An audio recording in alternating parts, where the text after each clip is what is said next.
Thanks for joining me for Another Cup. Excellent you.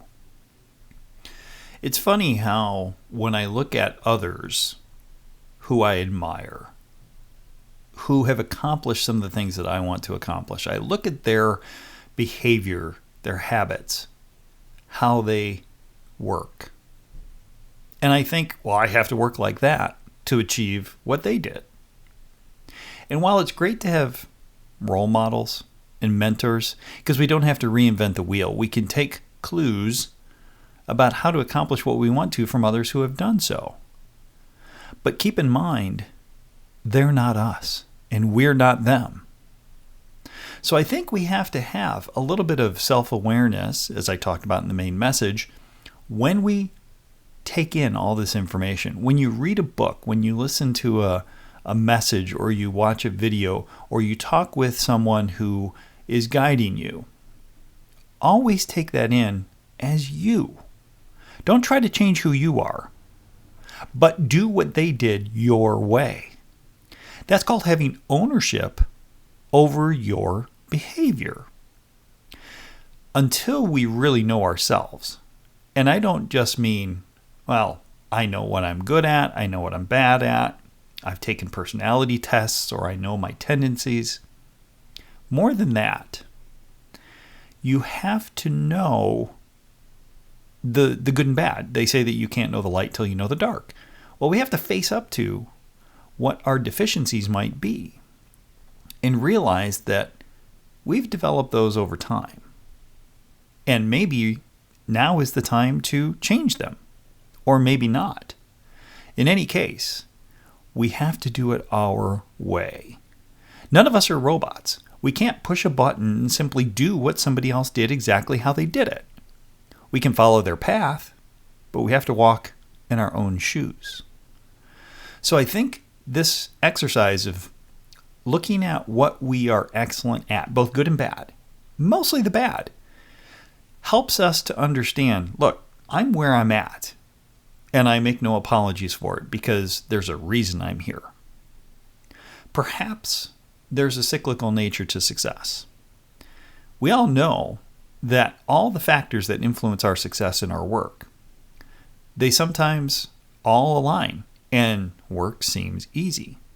At other times, we really wonder if we're ever going to make progress.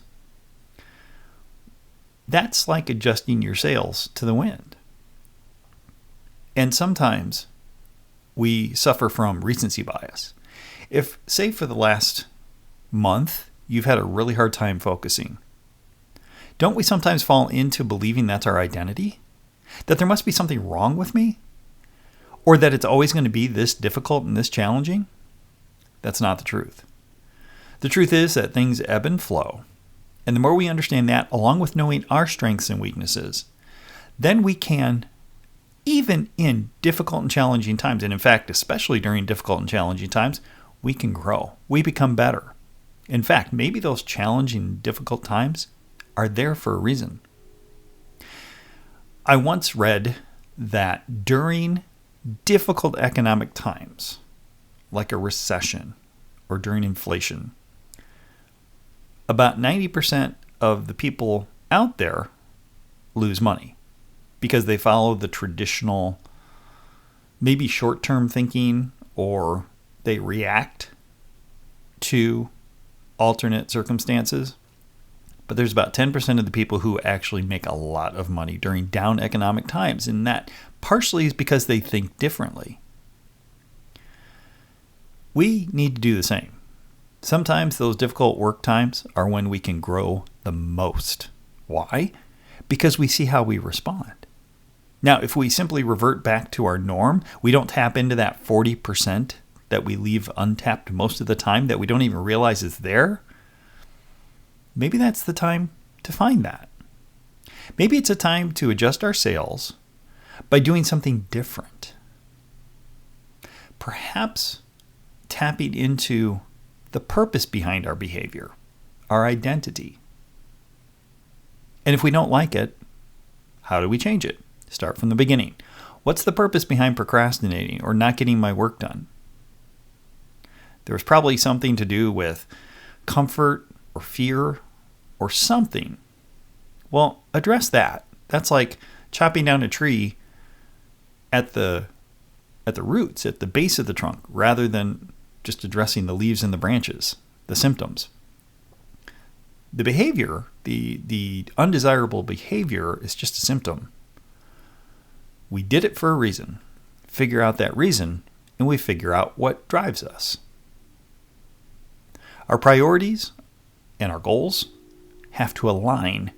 And actually, when you have those things, your purpose, your beliefs, and your behavior, and then your goals, when those are all aligned, well, that's the times when work seems a little easier. Not effortless, but at least we can get where we want to be in a reasonable amount of time. So spend some time thinking about how those things align for you. Does your purpose, your beliefs that you can accomplish those things, your behavior and your goals, do those all align? Or are you chasing after a goal that doesn't align with your purpose? Therefore, your behavior goes sideways. Figure that out. And I'm telling you, you're tapping into that 40% that sometimes we don't even acknowledge. Thanks for joining me for Another Cup. Excellent You.